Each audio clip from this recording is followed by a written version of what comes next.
Hello everyone.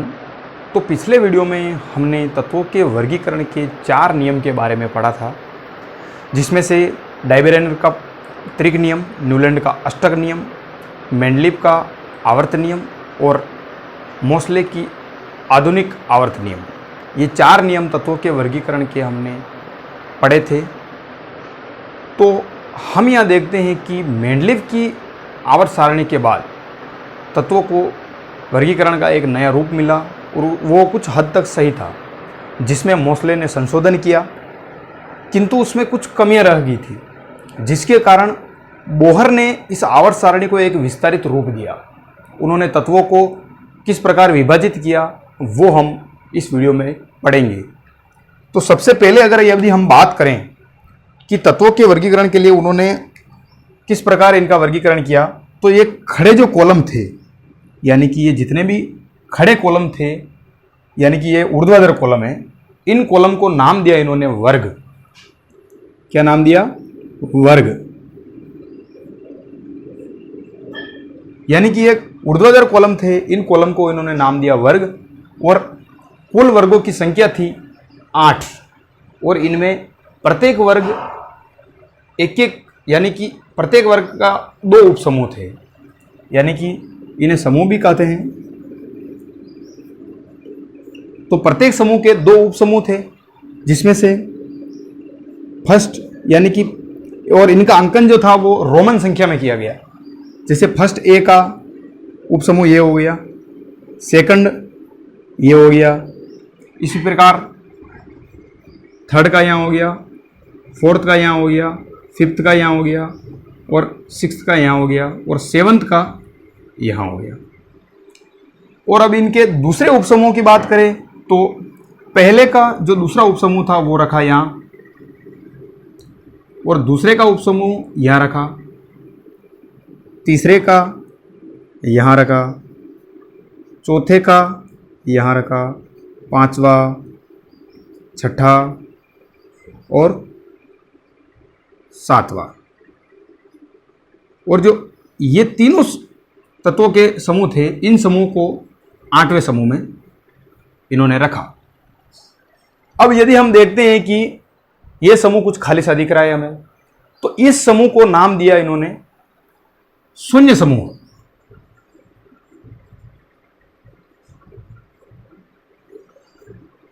यानी कि ये जो समूह था वो अक्रिय गैसों की खोज के साथ जोड़ा गया, क्योंकि बाद में अक्रिय गैसों की खोज हुई और इस समूह को नाम दिया गया शून्य समूह। तो हमने खड़े कॉलम की बात तो कर ली, अब कुछ क्षैतिज कॉलम भी थे इसमें। तो क्षैतिज कॉलम की यदि हम बात करें तो क्षैतिज कॉलम, यदि इस प्रकार जो कॉलम थे ना, इन कॉलम को इन्होंने नाम दिया आवर्त। और कुल आवर्त की संख्या थी 7 और इनका अंकन सामान्य संख्या में किया गया, 1 2 3 4 5 6 और 7।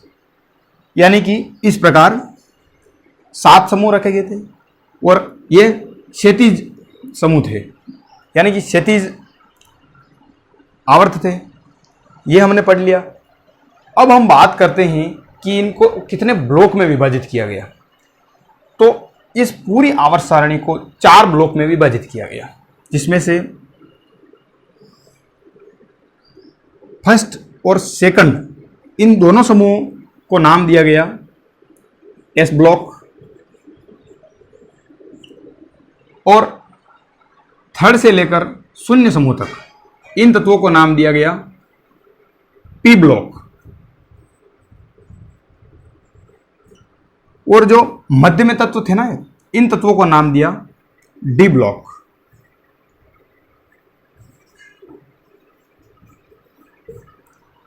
और जो नीचे जो तत्व थे ये दोनों तत्वों की, इन तत्वों को नाम दिया एफ ब्लॉक।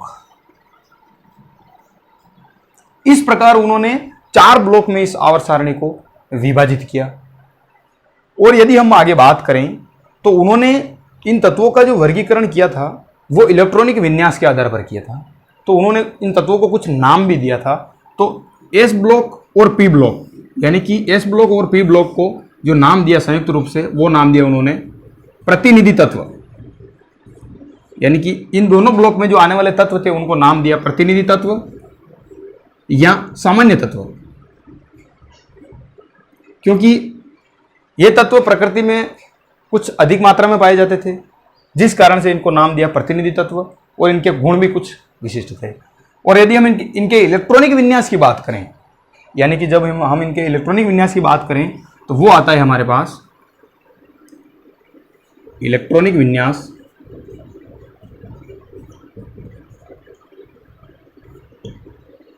तो इलेक्ट्रॉनिक विन्यास में इस प्रकार था NS2 और NP5, यानी कि इनके संयोजी कोष में इलेक्ट्रॉन इस प्रकार बढ़ते गए और NS2 से NP5 तक इनमें से इनका कोई भी इलेक्ट्रॉनिक विन्यास हो सकता है। और जो डी ब्लॉक था, इस ब्लॉक के तत्वों को नाम दिया इन्होंने संक्रमण तत्व।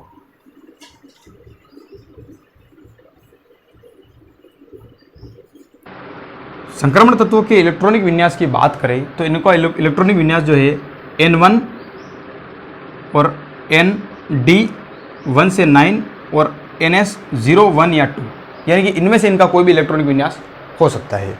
और F ब्लॉक के तत्वों का जो इलेक्ट्रॉनिक विन्यास था वो था N2 F1 से 14 और N1 D01 NS2, यानी कि इनमें से इनका कोई भी इलेक्ट्रॉनिक विन्यास हो सकता है। तो बोहर ने तत्वों का वर्गीकरण इलेक्ट्रॉनिक विन्यास के आधार पर तो इन्होंने कर दिया, किंतु इन्होंने इन समूहों को कुछ विशिष्ट नाम दिए थे। तो जो प्रथम समूह था उसको कहा क्षारीय धातु, क्योंकि उनकी इनमें क्षारीय गुण थे। और दूसरे समूह को नाम दिया इन्होंने क्षारीय मृदा धातु, क्षारीय मृदा धातु, क्योंकि ये मृदा में अधिक मात्रा में पाए जाते थे। और जो तीसरा समूह था इसको नाम दिया बोरोन परिवार, इसको नाम दिया कार्बन परिवार, इस समूह को नाम दिया नाइट्रोजन परिवार, या इसको निकोजन भी बोलते हैं, निकोजन परिवार, और इसको नाम दिया ऑक्सीजन परिवार, और इसको नाम दिया हेलोजन परिवार, क्योंकि इस समूह में आने वाले सभी तत्व हेलोजन थे। और जो अंतिम समूह था इसको नाम दिया था उत्कृष्ट गैसें, उत्कृष्ट गैसें, या इनको नोबल गैस भी बोलते हैं। इसके अलावा इनको एरोजन भी बोलते हैं, एरोजन जी। तो इनको विशिष्ट नाम के बारे में इस प्रकार इन्होंने प्रत्येक समूह को नाम दिया। और यदि हम इनकी अवस्था की बात करें कि इस आवर्त सारणी में पाए जाने वाले तत्वों की अवस्था क्या थी, तो सबसे पहले यदि हम द्रव अवस्था की बात करें तो उसमें ब्रोमीन, गैलियम, मरकरी, सीजियम और फ्रेंशियम, ये तत्व द्रव अवस्था में पाए जाते हैं। यानी कि ब्रोमीन, गैलियम, सीजियम और फ्रेंशियम, ये सभी तत्व द्रव अवस्था में पाए जाते हैं। और यदि हम गैसीय अवस्था वाले तत्वों की बात करें तो उसमें hydrogen, nitrogen, oxygen, fluorine, chlorine और अक्रिय तत्व, यानी कि ये जो सभी तत्व हैं वो सभी गैसीय अवस्था में पाए जाते हैं। Hydrogen, nitrogen, oxygen, fluorine, chlorine और अक्रिय तत्व, अक्रिय गैसें जितनी भी है वो सब गैसीय अवस्था में पाए जाते हैं। और यदि हम ठोस की बात करें तो द्रव और गैस के अलावा जितने भी तत्व हैं वे सब ठोस अवस्था में पाए जाते हैं।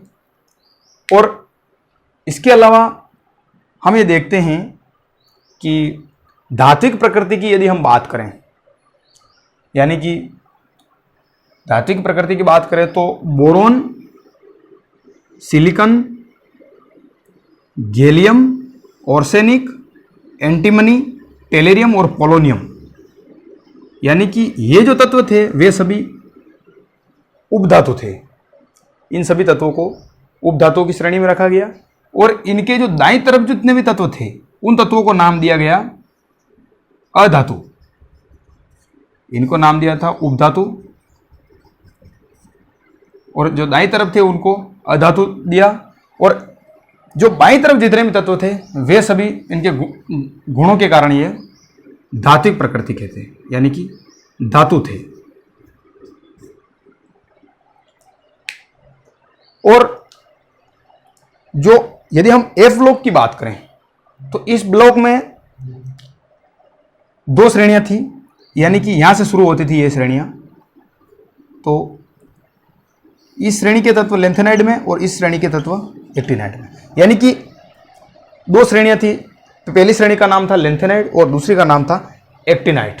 प्रत्येक श्रेणी में 14-14 तत्व रखे गए थे, और इनमें एक विशिष्ट बात थी कि 93, यानी कि 93 के बाद जितने भी तत्व थे उन सभी तत्वों का नाम दिया गया ट्रांस यूरेनिक तत्व। ट्रांस यूरेनिक तत्व, क्योंकि ये तत्व और 93 के बाद जितने भी तत्व थे वे सब मानव निर्मित थे। मानव निर्मित तत्व भी थे।